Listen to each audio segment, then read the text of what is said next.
Okay, we're live. Sweet. Right. So our contract needs to be renewed. Hopefully we can make some headway. Come to some conclusions. Yes. One of the main topics that I was hoping we could talk about is wage and maybe come to an agreement there. Yep. So the fact of the matter is if we keep paying at the wage we're paying at, we're going to go out of business.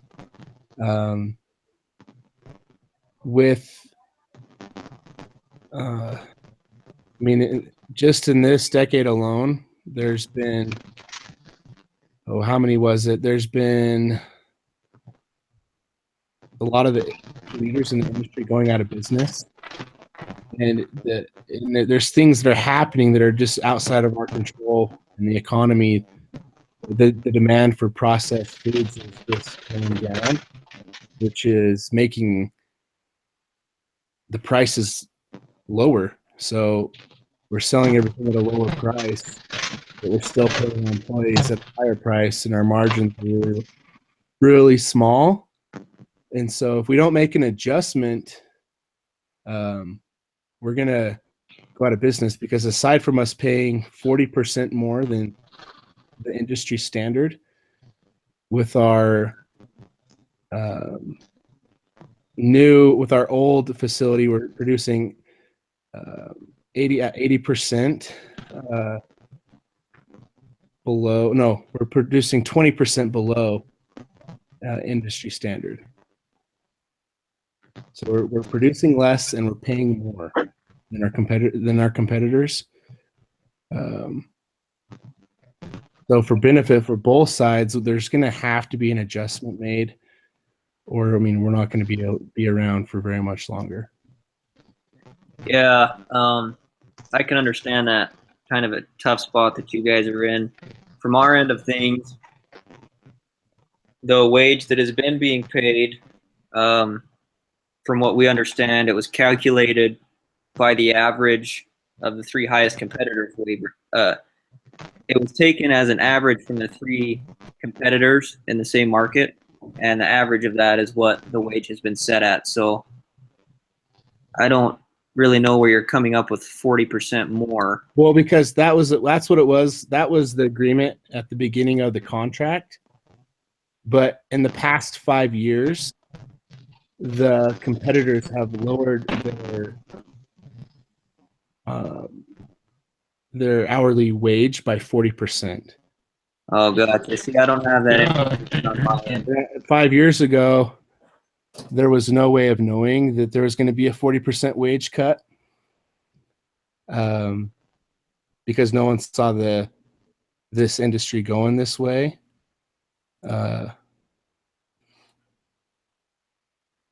But well, I wish I would have been notified of that wage cut prior to this negotiation. Yeah, I didn't read what you guys had to read. Yeah, I didn't either. I only ours didn't says say anything about that. Yep, we've already settled at a base rate of 9 with our other plants, with it rising back to 10 in September of 1984. We're paying. We're producing less than the industry average, and we're paying more than the industry average. So financially, it just doesn't make sense. And another thing too is, at the end of the contract, Baxter Management can terminate future business with Local 190. But there isn't an agreement. But obviously, we don't want that to happen. But at the end of the contract, and when is this?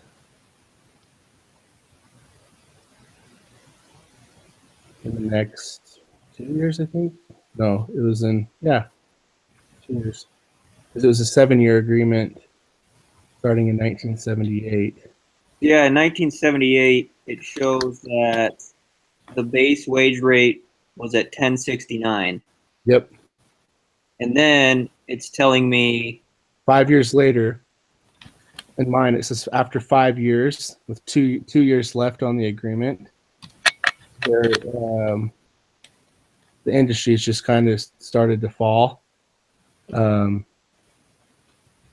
One of Baxter's major competitors and the leader in the industry filed for bankruptcy in 1983, and their unions that they worked with agreed to accept a 40% wage cut.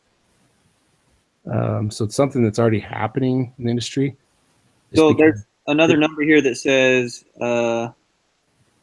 it was ruled that the base rate wage would be set at 867 an hour. Is that it did on my end? It just says that there was a 40% wage cut, which then it does show it. It shows hourly wages for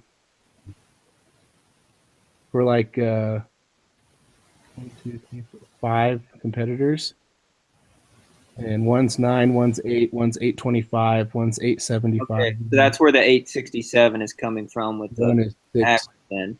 Yep.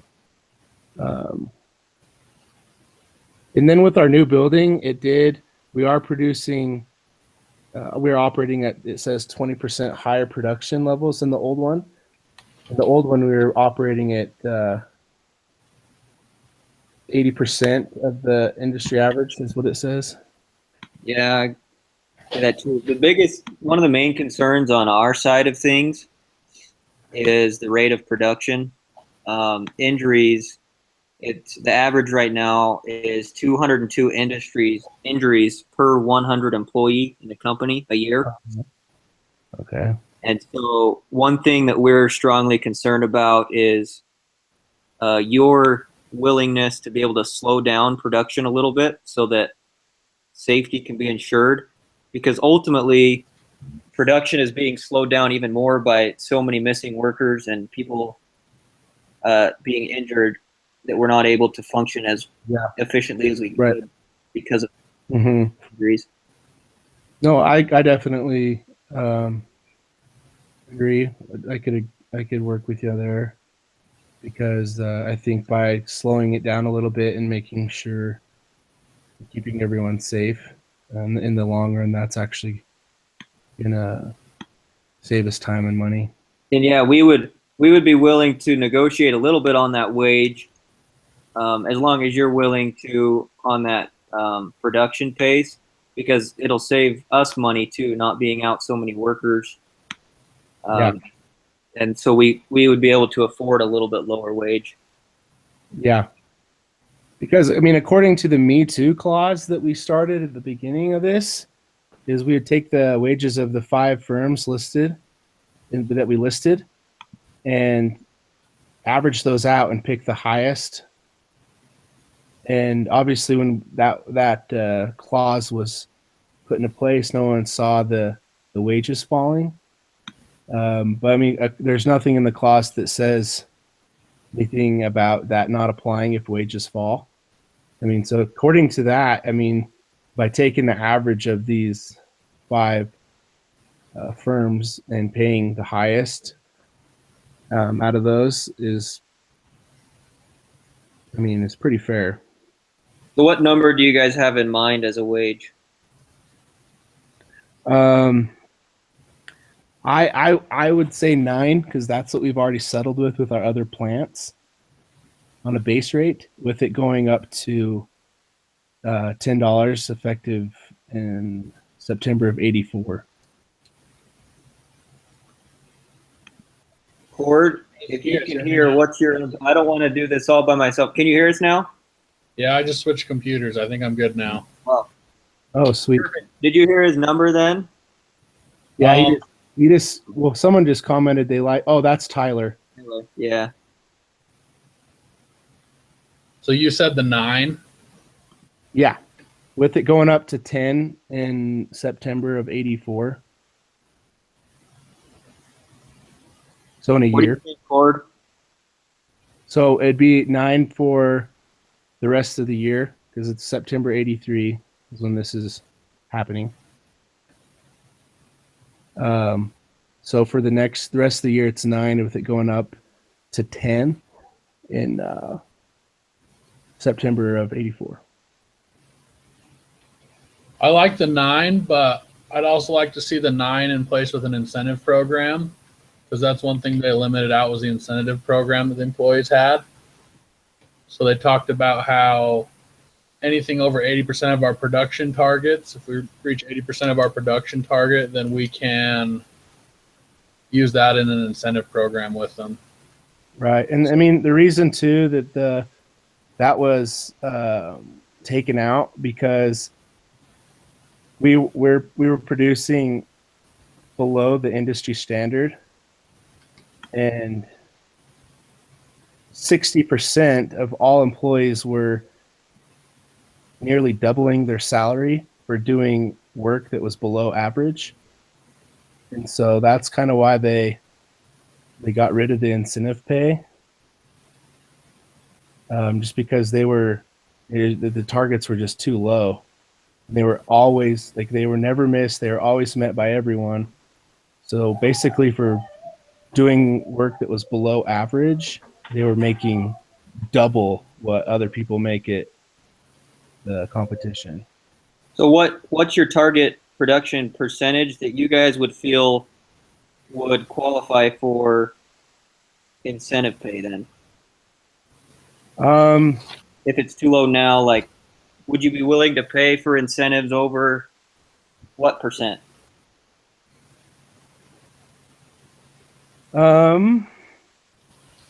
Was right now at the new plant, we are with the new machines and stuff, we're producing 20% more than we were in the old factory, which puts us probably right at the industry standard. So I'm definitely open to creating an incentive program, but one that is going to make employees go, produce above average. And so I'm definitely open to creating an incentive program. That was weird.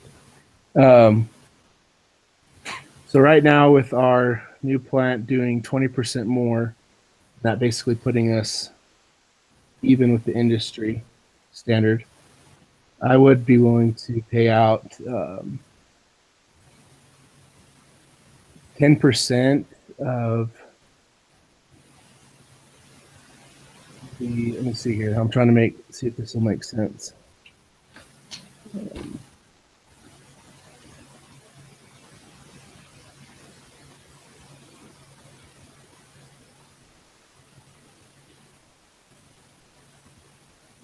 Hold on, I'm going back to look at the old incentive plan just to make sure I can throw out something that's fair.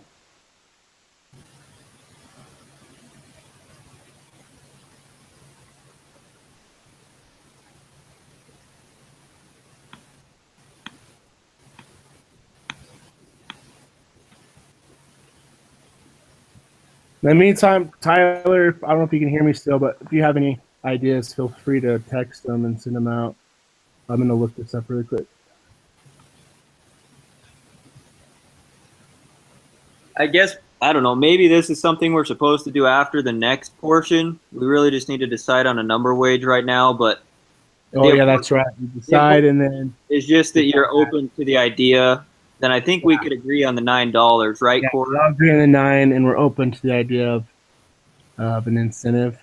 Yeah, as long as that you're open to that, then we can agree on the $9. Yeah, that sounds good to me.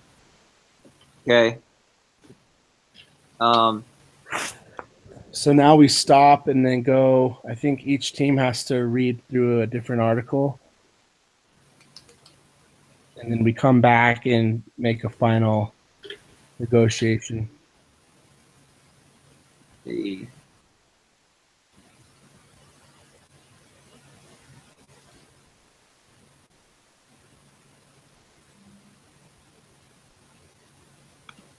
What is it that we're supposed to read through?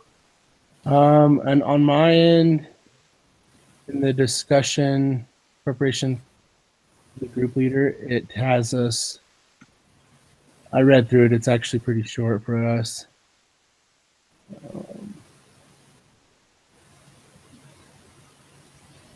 Oh, yeah.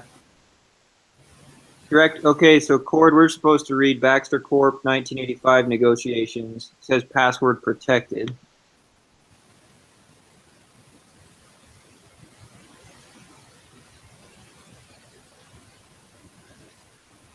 Okay. Yeah, it is pretty short. Yeah, and then ours is. We're reading the local 190 portion of it. Yeah. And then we read that, come back, and then we negotiate a final contract.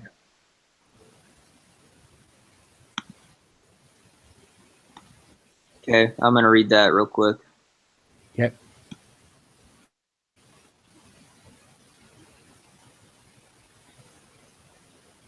Isn't this just the discussions that we already read through for the case study? I believe this one's a little different.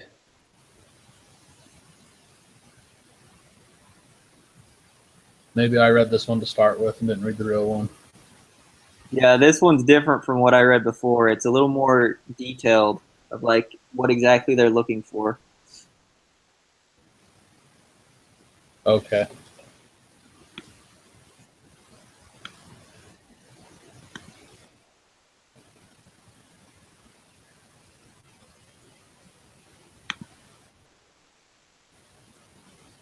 Well, maybe it is the same thing. I'm reading through mine, and it's different. It's because it's 1985. It's 2 years after because the last one we were reading through is 83, and this is 1985, so it's 2 years after. It's basically at the end of the contract. It's explaining what's happened.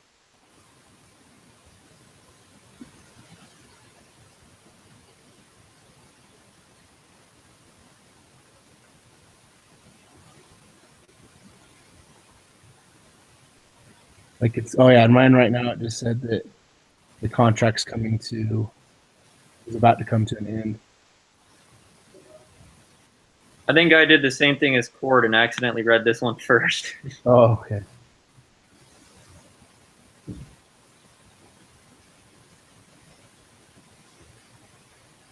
Yeah, I did. So I'm ready. If you've already read it. Yeah, I'm ready. Okay.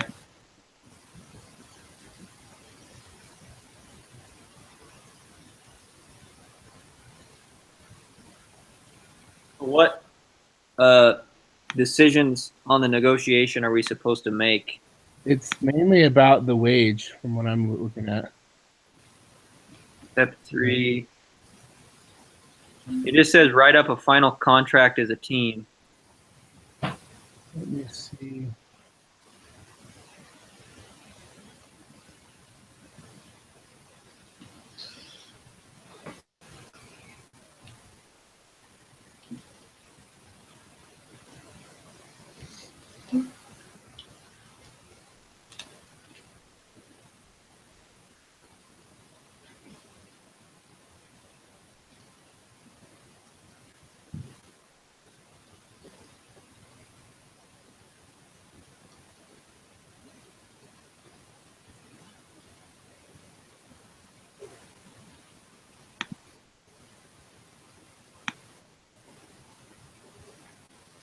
So do we just need to decide what we're going to do on the 4 points? The incentive, the work rules, layoff and hiring, and the wage? Stone as to what our choice is for that.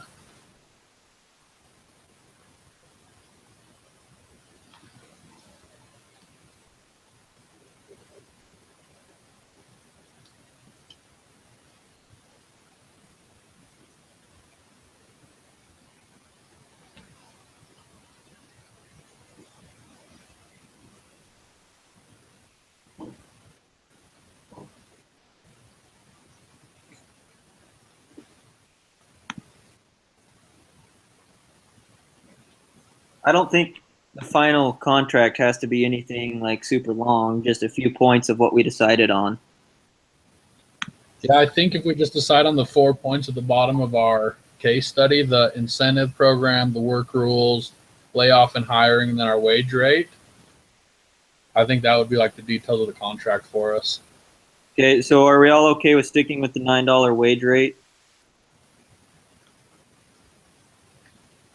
I'm good with that.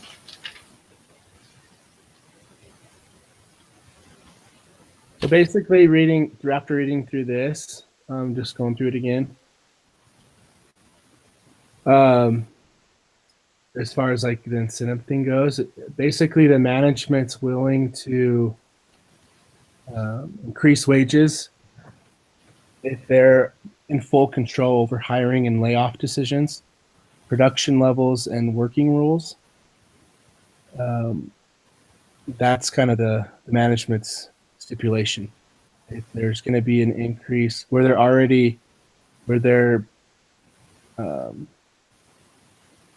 costs are already, their labor costs are already above industry standard. They're still willing to pay a higher wage, but they have to be in full control over the hiring and fire and layoff decisions, production levels, and the working rules. How do you feel like a 52-week layoff notice? Would you be Because another thing too, that really kills Baxter is it's not just the high labor cost, but it's the layoff flexibility that really kills them, because they could they could terminate a contract, and they might receive some bad press or whatever but that also means they could hire non-union employees and pay them $5 an hour less if they decided to just terminate the contract. So part of it too is having the flexibility to hire and fire, because it's kind of seasonal. They're not keeping workers busy the whole year round. So Would you be willing to negotiate from Baxter's with the options they have? The fact that they're willing to pay more if they're just basically in control over the hiring and firing, production levels and all that, the fact that they're willing to pay more when they could just opt out of everything and hire non-union laborers for $5 an hour cheaper is pretty cool. The problem with that is the people at Local 190, the work hours currently are hazardous to their health, and there's a lot of injuries. Like, it doesn't seem as though Baxter cares how many hours people are putting in or what the schedule is. Their only concern is the production number in relation to the industry. And so the workers at Local 190 feel like they aren't really cared for. They're just numbers. And if they're not hitting a certain number, it doesn't matter how long they've been working or what the scenario is. It's just all about that production percentage. So a couple, like just the main points that Local 190 wants is the 52-week layoff notice. And then if someone is laid off, that new hiring has to be done off the layoff list, or at least give them the priority. If they have been laid off, they can be contacted and asked to be brought back to work. This would also save on training expenses because these people have already worked there and they won't have to go through the same training that a new hire would have to. Okay, just 1 second. I'm reading this really quick. I think maybe the easiest way to do this is to just pick a topic and let's talk about that one topic. So what were the 4 things you said we needed to decide on, Cord? We need to talk about the incentives. We need to talk about work rules, layoff and hiring procedures, and then the wages. Okay.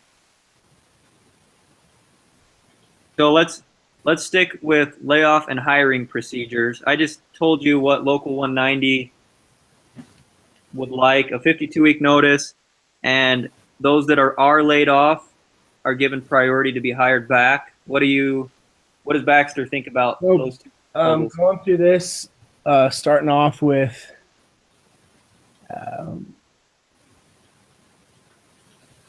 basically flexibility that Baxter wants to hire and fire when they need to, is that they're willing to provide severance packages to the older employees to retire. And then they would focus on hiring new and younger employees. So they would offer those severance packages to the veterans at the industry, at the plant, and then make sure they're taken care of. But then going forward, the new employees they hire on, there would be no 52-week notice. They'd be hired on, and they'd be fired or let go when Baxter wants. So you would not be willing to rehire from the layoff list? No, yeah, we'd be willing to do that. Yeah, we could do that. Okay, and then I would say we're flexible on the 52-week notice. That to me is a really long time for layoffs. Maybe we could meet in the middle somewhere there. A standard time frame for layoff notices. What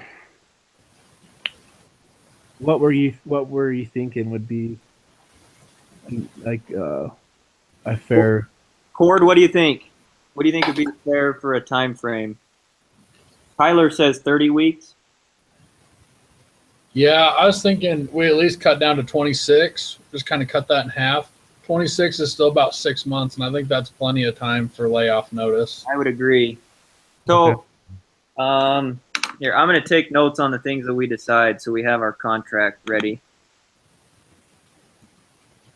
So, Baxter is willing to hire from the layoff list. And we can agree on a 26-week layoff notice. Yeah. Okay. Anything else with layoffs that we need to talk about, I guess, or decide? You are willing to offer. You guys agree with Baxter providing severance packages to help some of the older employees retire? Yeah. Okay.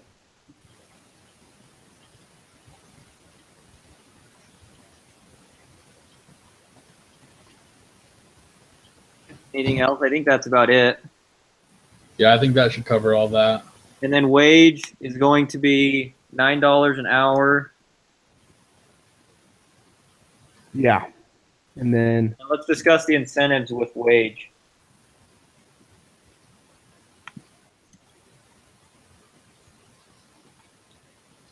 So looking at the reasons why we want incentives, partially to help improve with our safety, with our production, but also it says the company has increased sales and their net earnings have gone up quite a bit, and so I feel like it would be fair for the workers to receive part of the shares of those increased earnings. one thing though that you guys got to keep in mind is the industry and the economy have shifted a ton. So they're charging lower rates for their products. So while compared to previous years, their earnings might have gone up, they're still paying almost 40% more than what the competitors are paying. And most of the competitors are producing more than us. Do you have a income or revenue dollar amount for the last few years? Is it increasing still, or I'm revenue? looking at the net sales on our at the bottom. So in 1985, From even with the industry changing, it's still looks like the net sales have increased. Yeah. But not a ton. And the same with net earnings. They are, oh, I lied. If you look back to 1978, it looks like was the peak at 417. And then it's gone. It took a really big dip, but then it's kind of, well, I guess in 85 it was back up to 2.01. So yeah, I can see that then. And we're still willing to honor like what we had offered for the employees that were earning on that incentive program from before. That basically comes out of let me find it. Yeah, because it looks like even though the industry has changed, your net earnings has increased.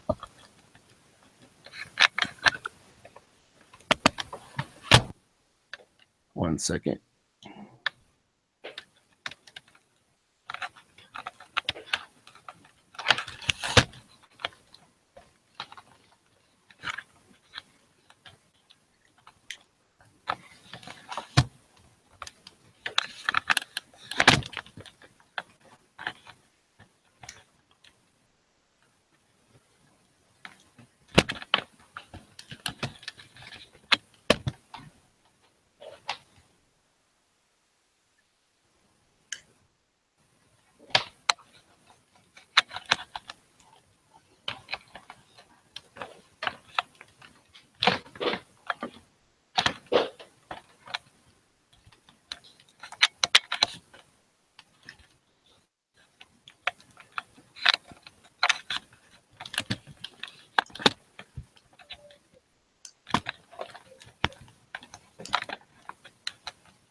Yeah, so it just goes back. I'm reading through this that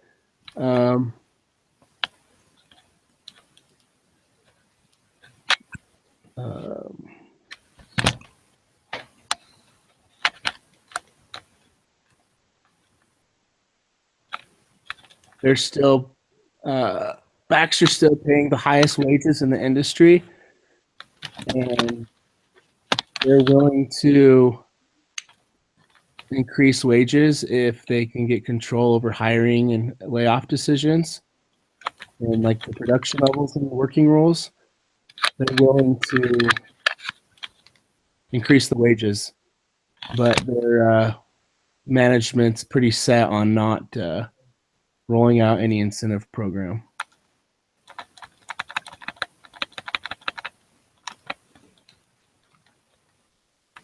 Okay, so we pretty much gave you everything you wanted with layoffs, hiring and firing, and being in control. I guess, I don't know, the incentive program is just one of the most important things to Local 190. So we're going to have to budge one way or the other.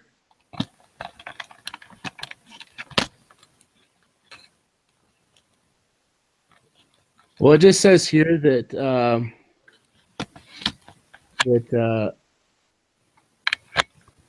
you guys may argue that plenty of information about production and profit levels is available, but anyone looking closely at the numbers realizes that recent rise in profits is largely due to management's ability to adjust production and increase the pace of the line as new orders come in.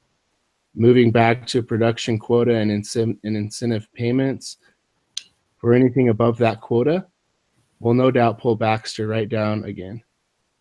And what ours says is the rationale behind eliminating the incentive program in 1978 was the new plant would have very different operating speeds and procedures from the old plant, making it impossible to define acceptable production levels. However, the plant has been open for 3 years now, and there is plenty of information about production and profit levels that can be used to formulate a reasonable incentive plan. Okay. Like And then in ours says, 1978, it's saying the reason it didn't happen was because there wasn't anything to base off like what the new plant would do. yeah. And well, then this goes on to say that back when it was the old plant, it was simple to calculate a given level of like line production that they would require for any individual employee. But in the new plant, each line produces multiple products, and the products are always changing. It says sometimes as often as 5 times in 1 week. And it says while it might be possible to see overall production quotas for the plant, it's unclear how these would be translated to individual lines and individual employees' responsibilities on the lines. Okay, I think, Cord, if you're all right with this, I think we would be willing to forego the incentive plan if wages were higher than $9. Would you agree? Yeah, that'd be good. Because too, with the $9 we already agreed on, that's already the highest in the industry, and we're willing to we're willing to bump that up. So are you thinking like 15 an hour then? I wouldn't say 15, but if we're able to get flexibility, we could settle on 20 then at 15. I would be willing to put it back up to what it was at 1069.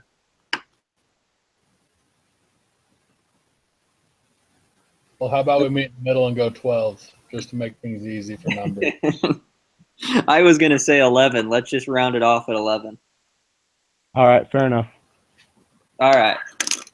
I'll change that then. I almost think, I know the case says that Local 190 wants incentive programs, but just my own opinion, I think it would be better not to have one, because then the workers aren't like so stressed and worried about being there all the time and producing so much, you know. I think more focus could be on safety and other things like that. Yeah. If they weren't so worried about hitting a production percentage. Yeah. And I think at $11, we could also look at hiring a little bit better quality of employees too. Yeah. So I think that's a good all-around meet in the middle for us. Okay, is there anything else with wage we need to discuss? All I have down is $11 an hour standard with no incentive program. And then with that, the stipulation with that is that we get full control of the work rules, the production levels, and the hiring and laying off. And then we agreed to the, 26-week notice? Yeah, I have that under the layoff policy, 26-week notice. All right. Okay, what topics next? Got work rule wages, and I think we've covered them. Okay, I'll just tell you what I have. You can see if we're missing anything. Layoff policy. Baxter is willing to hire from the layoff list, give a 26-week notice, and provide severance packages. And then $11 an hour standard with no incentive programs, and Baxter controls work rules, production levels, and hiring and laying off. Yep.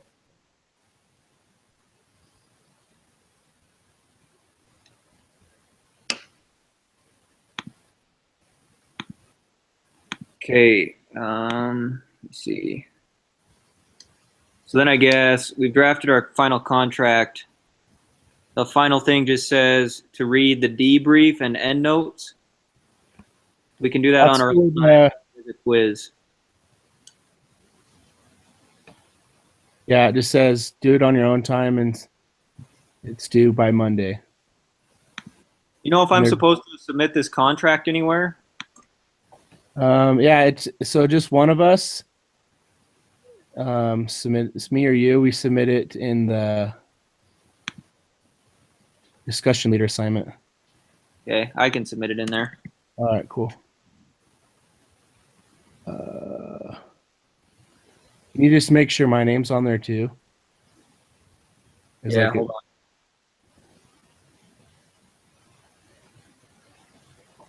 I'll put both, that we were both discussion leaders, I guess.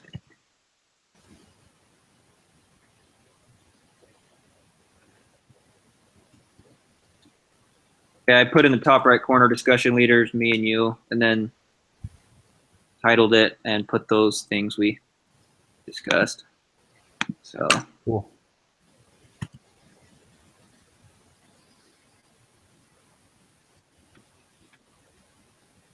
all right. Well, I think we're good then. Thanks, guys. Anything else we need to add on, or are we good? Oh, hey, Blake. Yeah. It says on the discussion leader assignment, write a memo or letter to the group you represented in the negotiation. Explain the final contract to them and explain why you agreed to the terms. So I'll just email this contract to you, and then we can each write our letter at the bottom of the contract and submit our own, if that works. So I guess we got to write a little memo. Okay. Well, how about we? Because it says for one of us to submit it. So if you want, you can just hurry and write up your memo, and just email it to me with the rest of the contract, and then I'll add mine and just submit it.